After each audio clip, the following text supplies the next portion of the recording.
Hadir kembali novel terbaru Foto Suamiku di Ruang Tamu Keluarganya, karya author Pena.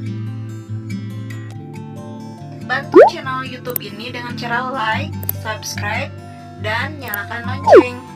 Selamat membaca semuanya. Part 21. Aku sudah nggak apa-apa. Nanti malam giliran Mas pergi ke rumah Mbak Riana. Tasya pasti sudah rindu sama Mas. Tapi Mas ingin menemanimu, ujarku lembut.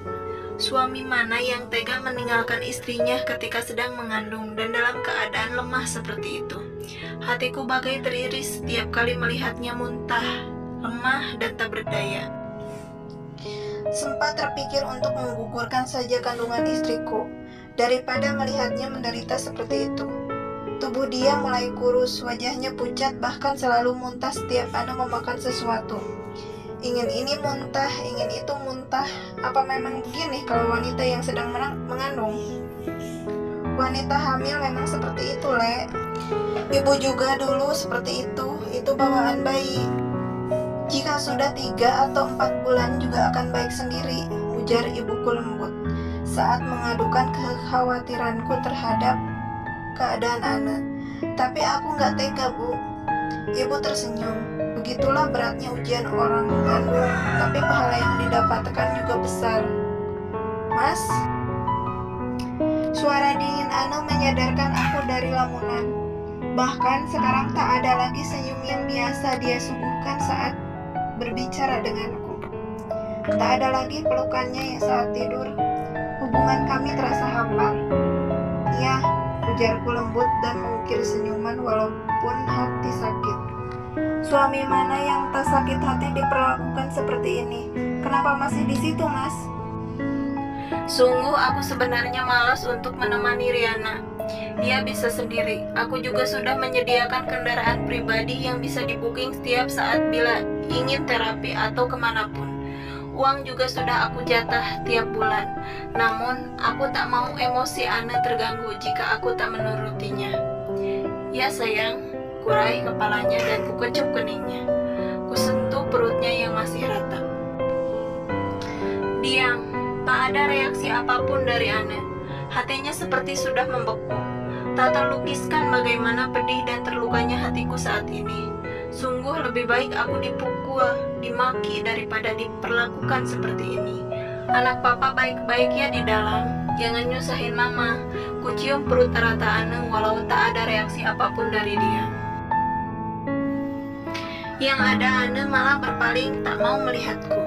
Tasya mana? Tanyaku pada Riana saat aku tak melihat anak itu. Walau masih yakin kalau Tasya itu bukan anakku, tetapi aku sudah menyayanginya. Dia gak ikut ada tugas sekolah. Nanti aku tunggu di luar. Kamu gak apa-apa kan terapi sendiri? Aku memang jarang ikut masuk jika Riana terapi. Bau obatnya membuatku mual. Iya, gak apa-apa. Aku segera membukakan pintu mobil untuk Riana.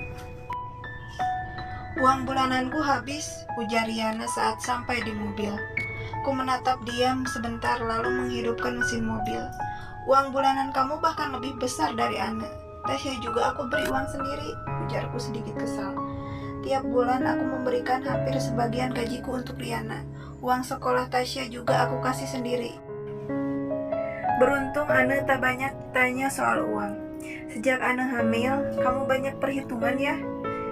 Bukan begitu, kamu lebih pintar lah atur uangmu. Aku gak selamanya punya uang. Bisnisku gak mungkin sukses terus, ada surutnya juga, ujarku. Aku ikut bisnis sampingan dengan Farhan, suami Luciana, mantan kekasihku. Entah bagaimana ceritanya kami bisa kenal dan bahkan akrab. Lucy berulang kali minta dikenalkan pada Ana, tapi entah kenapa aku masih ragu. Aku takut akan mengganggu pikiran Ana. Setelah beberapa jam dalam perjalanan, aku sampai di rumah sakit. Seperti kataku, aku tak ikut masuk ke dalam ruang terapi karena aku selalu pusing dan mual jika menghirup bau obat. Aku jemput Tasya dulu, ujarku pada Riana yang sudah bersiap masuk ke ruang terapi. Gak perlu, Tasya masih bimba. Karena Tasya masih bimba, aku memutuskan untuk menunggu Riana di luar. agak membosankan, tapi jika aku tak menunggunya, aku khawatir Riana akan bicara macam-macam pada Ana. Kasihan dia sudah hamil dan dapat tekanan batin dari cerita Riana. Andai saja aku bisa buktikan Tasya itu bukan anakku, karena aku yakin Tasya bukan darah dagingku. Jika aku mau bertanggung jawab juga, karena kasihan dan aku masih punya hati nurani. Farel, aku terkejut ketika ada yang memanggilku dan begitu aku menoleh ternyata adalah Luciana. Kamu ngapain di sini? Antar Riana terapi. Masih juga kamu ngurus dia, Rel? Aku tak mau membuat Ana marah dan emosinya terganggu. Dia sedang hamil. Kamu lemah, Rel. Aku bisa apa? Bahkan aku sudah 2 kali tes DNA, hasilnya sama. Tasya anakku. Riana itu memang licik, Rel. Aku kenal dia cukup lama. Gara-gara dia, aku berpisah dengan Mas Fadil. Di otaknya hanya harta. Dulu Mas Fadil dicampakkan lalu menikah denganku. Begitu kaya, dia ingin kembali. Sebelum meninggal, Mas Fadil sudah cerita banyak padaku. Sebelum menikah dengan Farhan, Luciana menikah dengan Fadil, tunangan Riana yang menolak dinikahi karena jatuh miskin. Usaha ayahnya Fadil bangkrut. Setelah dia kembali kaya, Riana mencoba merayu suami Lucy kembali dan kemudian mereka berselingkuh. Dari Fadillah Riana tertular sakit yang dia derita sekarang ini. Aku bahkan sudah menjatuhkan talak pada Riana, tapi dia memintaku menunda perceraian sampai anaknya sembuh. Setelah cukup lama mengobrol dengan Luciana dan bermain dengan anaknya, Riana pun datang beberapa jam kemudian, dan setelah proses terapi selesai, aku pun pulang ke rumah. Assalamualaikum, ucapku saat aku masuk ke dalam rumah. Entah kenapa aku rindu sekali dengan Ana hari ini. Aku juga sudah membeli bubur ayam kesukaan dia. Hanya bubur inilah yang bisa masuk ke perutnya. Waalaikumsalam, Bapak sudah pulang. Ibu mana, Bi? Di kamar ya? Ibu pergi, Tuan. Dek, rasanya bagai ribuan ton batu menyergap jantungku. Pergi kemana? Kemana? Ujarku khawatir. Katanya ke rumah temannya, Pak. Aku merasakan sesuatu yang janggal. Ke rumah teman? Teman siapa? Ana tak memiliki teman di sini. Jangan-jangan dia. Aku berjalan bergegas menuju kamar Ana. Jantungku sudah berdetak tak karuan. Pikiran-pikiran buruk pun sudah menyerang otakku silih berganti. Ya Tuhan, Ana, gumamku saat melihat baju-baju almari telah kosong. Pun travel bag Ana juga tak ada. Aku yang panik segera meraih ponsel di nakas untuk menghubungi Ana. Ternyata aku sudah tak dapat melihat profil Ana lagi di aplikasi biru itu. Ku coba menghubungi nomor biasa, namun operator yang menjawabnya. Ya Tuhan, kemana istriku? Aku hampir lemas memikirkannya, apalagi jika ingat bagaimana kondisinya saat ini.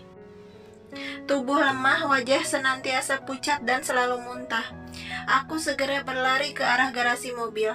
Dalam pikiranku hanya mencari Ana dan aku berharap bisa menemuinya di jalan. Aku menoleh ke kanan dan ke kiri di sepanjang jalan, berharap aku bisa menemukan sosok yang aku cari. Namun sudah jauh pun mobil ini melaju, tak jua aku temui sosoknya. Ana, kamu kemana sayang? Ujarku frustasi. Bagaimana kalau terjadi apa-apa dengannya? Bagaimana kalau dia muntah atau pingsan di jalan? Pikiran-pikiran itu terus terlintas di benakku. Ya Tuhan, kemana harus ku cari istriku? Aku kembali melajukan mobilku menyusuri jalan sambil tak henti menoleh ke kanan dan ke kiri. Hingga di suatu saat, ketika aku sampai di depan sebuah warung makan, Ana,